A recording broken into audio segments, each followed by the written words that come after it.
So ngayon mga boss, mayroon tayong gagawin na Grand Starex po ito, si RDI.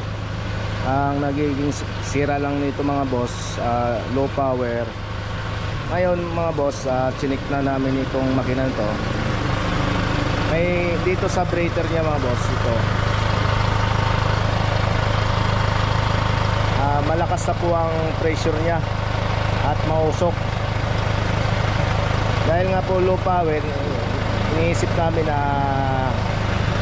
sira po yung, kasi marami pong low power, maraming pinanggalingan low power. Kasi itong makina nito hindi naman siya palyado at maayos naman yung under niya at matining.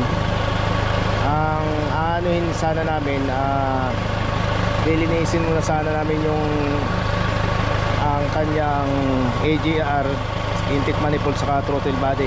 Kasi ito mga boss, ang kanyang throttle body sobrang kapal po na ng carbon. May langis na rin po na humalo dito sa carbon na to, sobrang kapal. So ito po siya. Ngayon, kaya po nagka-carbon yan dahil po dito sa breather na po, sa breather na to, dahil sa sobrang lakas po ng pressure nito mga boss, dito sobrang lakas ang pressure.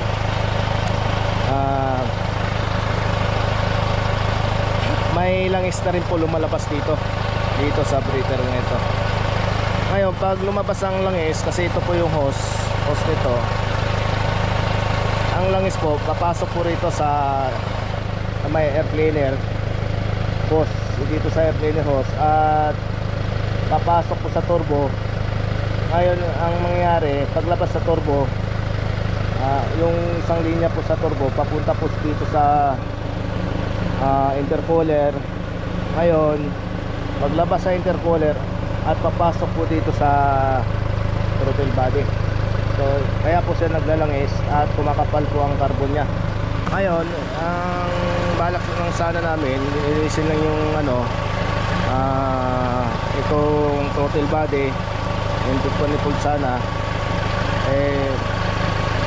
Sabi ng may-ari, kung yun lang, kung gagawin lang, kung unahin lang, kung gagawin daw yan at di rin magtatagal, mapupuno rin ng carbon ang ito ulit, magka-carbon at maglo-low power ulit. Kasi nakaraan lang daw 3 buwan pinalinis na po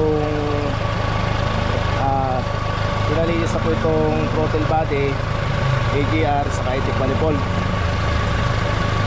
mga 3 buwan lang. Tapos ngayon ang nangyari nga po ulit, nag low power siya kasi dati low power, kaya pinalinis po ito pinalinis niya. Tapos ngayon 3 buwan nag low power ulit. So ito nga, nakita po natin ang dami po ng carbon dito sa may throttle body. Yung carbon po na yun, galing po dito yan, dito. Ito po, kasi may langis po dito na na lumalabas dito sa pumapasok po ron. Ito mga boss, blue by na itong makina na ito. Blue by na siya. Ayan o. Ibig sabihin, loss compression na po ito. Ayun, daming usok. Ayan, daming usok siya. Lumalabas po ang langis dito. Ngayon ang gagawin po natin ito mga boss, kasi dahil nga po blue by na, pumayag naman may-ari na gagawin itong blue by na ito. Kasi kapag hindi po ito gagawin, di magtatagal, pag nilinisan doon yung throttle body, pag malinisan at magka-carbon ulit. So ang gagawin po natin mga boss, i-check natin ang piston ring nito, piston saka liner.